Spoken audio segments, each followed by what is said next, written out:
ပွဲစဉ်စရာရေးဆွဲမှုတွေကြောင့်ပွဲချောက်ဆုံးဖြစ်နေတဲ့ Man City 2025-26ဘောလုံးရာသီရဲ့ပွဲစဉ်စရာရေးဆွဲမှုတွေကထွက်ပေါ်လာခဲ့ပြီဖြစ်ပါတယ်။နေစဉ်နေ့တိုင်းလူမှာတခြားသောလိတွေထက်ပွဲစဉ်စရာရေးဆွဲမှုတွေစောလျင်စွာပြုလုပ်လေးရှိပြီးပရိသတ်ရဲ့စိတ်အာရုံကိုအမြဲတမ်းဖန်ဆားလေးရှိတာပါ။အခုလည်းပွဲစရာရေးဆွဲမှုတွေထွက်ပေါ်လာခဲ့ပြီဖြစ်ပြီးတော့အစောပိုင်းပွဲစဉ်တွေမှာပွဲရန်ကျက်နေခဲ့တဲ့တင်းက United နဲ့ Arsenal လိုပဲဆိုရမှာပါ။ဒါပြင်ချန်ပီယံဖြစ်ခွင့်ရှိနေတဲ့ Liverpool နဲ့ Man City တို့ကတော့တခြားတင်းတွေထက်ပွဲချောင်နေတယ်လို့ဆိုနိုင်ပြီး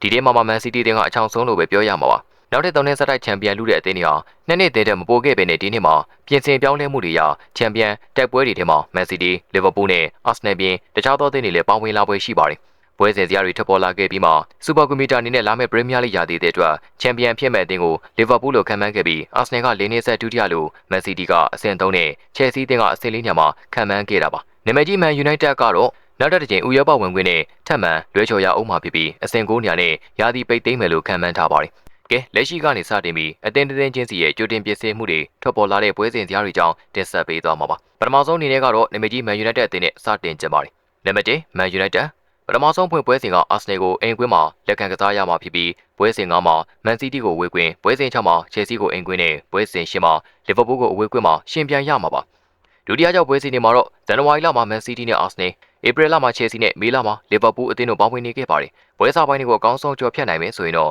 United ဟာအဆင့်တစ်ခုမှာထိုက်တန်စွာနဲ့ရပ်တည်နိုင်မှာဖြစ်ပြီးဒီလိုရပ်တည်နိုင်ဖို့အတွက်လည်းကစားသမားခေါ်ယူထားမှုမှာကိုညာတဦးတည်းသာရှိနေခဲ့ပါတယ်။ဒါကြောင့်ရာသီသစ်ရဲ့ပွဲချက်တွေကိုရင်ဆိုင်ဖို့အတွက်ဆိုရင်ကစားသမားတစ်တွေထပ်မံခေါ်ယူဖို့အတွက်လိုအပ်နေသေးတာပါ။နံပါတ်1 Chelsea အသင်းဟာပွဲစောပိုင်းလတွေမှာတစ်လမှာအသင်းကြီးတစ်သင်းသာတွေ့ရမှာဖြစ်ပြီးပွဲရန်ကျက်နေတဲ့နေထားတွေရှိမနေခဲ့ပါဘူး။စက်တင်ဘာလမှာ United အောက်တိုဘာလမှာ Liverpool နိုဝင်ဘာလမှာ Spurs နဲ့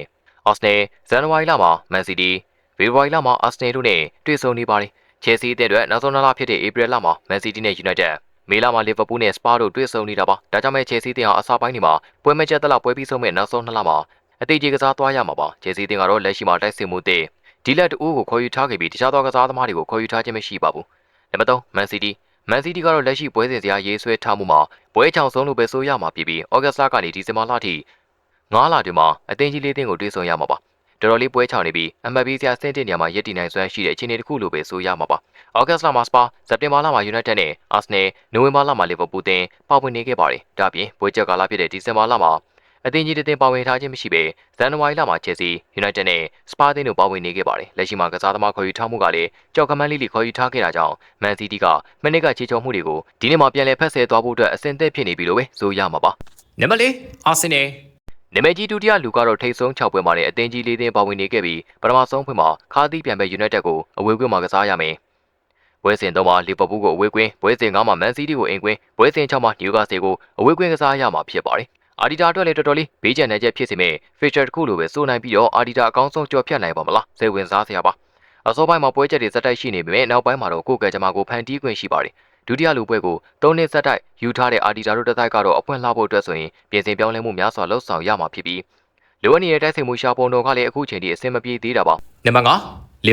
Liverpool စဉ်အသင်းကစားသမား2ဦးဖြစ်တဲ့ Frimpong နဲ့ Florian Wirtz ကိုခေါ်ယူထားပြီးတော့လက်ရှိချန်ပီယံပွဲကိုထိန်းသိမ်းဖို့အတွက် Liverpool အသင်းကအကောင်းဆုံးပြင်ဆင်မှုတွေလှုပ်ဆောင်နေခဲ့ပါတယ်။ Liverpool အသင်းဟာပွဲစဉ်1ကနေပွဲစဉ်ရှေ့ထိကိုအသင်းကြီးတွေမှာပါဝင်နေခဲ့ပြီးဒါဘီပြန်မဲ့ Everton လည်းပါဝင်နေခဲ့ပါတယ်။ပွဲစဉ်တွေမှာ Newcastle ပွဲစဉ်3မှာ Arsenal ပွဲစဉ်5မှာ Everton ပွဲစဉ်9မှာ Chelsea နဲ့ပွဲစဉ်10မှာ United တို့ပါဝင်နေခဲ့ပါတယ်။ဒါပြင်ပြန်ပွဲပြီးဆုံးမဲ့နောက်ဆုံးလဖြစ်တဲ့မေလမှာလည်း United နဲ့ Chelsea တို့ပါဝင်နေခဲ့တာကြောင့်ဒီနေ့အသင်းဟာ Liverpool နဲ့ချန်ပီယံဖြစ်မဲ့အိမ်မက်တစ်ခုကိုတားဆီးသွားမှလားစိတ်ဝင်စားစောင့်ကြည့်ရမှာပါ။ဒါဆိုတော့ပရိသတ်တွေအတွက်ဒီတစ်ပတ်7 Sport ဖွဲ့သားတွေတင်ဆက်ပေးခဲ့တာကပွဲစဉ်စရာရေးဆွဲမှုတွေရောက်ပွဲချောင်ဆုံးဖြစ်နေတဲ့ Man City ဆိုတဲ့အကြောင်းအရာပါ။ဒီဗီဒီယိုကိုကြည့်နေတဲ့ပရိသတ်တွေအနေနဲ့လည်းပွဲစဉ်စရာရေးဆွဲမှုကတရားမျှတမှုရှိရလား။ဘယ်သင်းတွေကပွဲချောင်ဆုံးနဲ့ပွဲချက်ဆုံးတွေဖြစ်နေလဲဒီအကြောင်းအရာတွေကိုကောမောင်ပေးကဝင်ရောက်ဆွေးနွေးနိုင်ပါတယ်။ဒါအပြင်ကျွန်တော်တို့ရဲ့7 Sport YouTube Channel ကို Subscribe လုပ်ထားခြင်းအားဖြင့်လေဘောလုံးအားကစားနည်းနဲ့ပတ်သက်တဲ့ဗဟုသုတများစွာရရှိစေမှာပါ။နောက်တဲ့ပတ်တွေမှာလည်းပရိသတ်တွေအတွက်အားကစားနဲ့ပတ်သက်တဲ့ဗဟုသုတရရှိစေမယ့်အကြောင်းအရာတွေနဲ့အတူပြန်လာခဲ့ပါမယ်။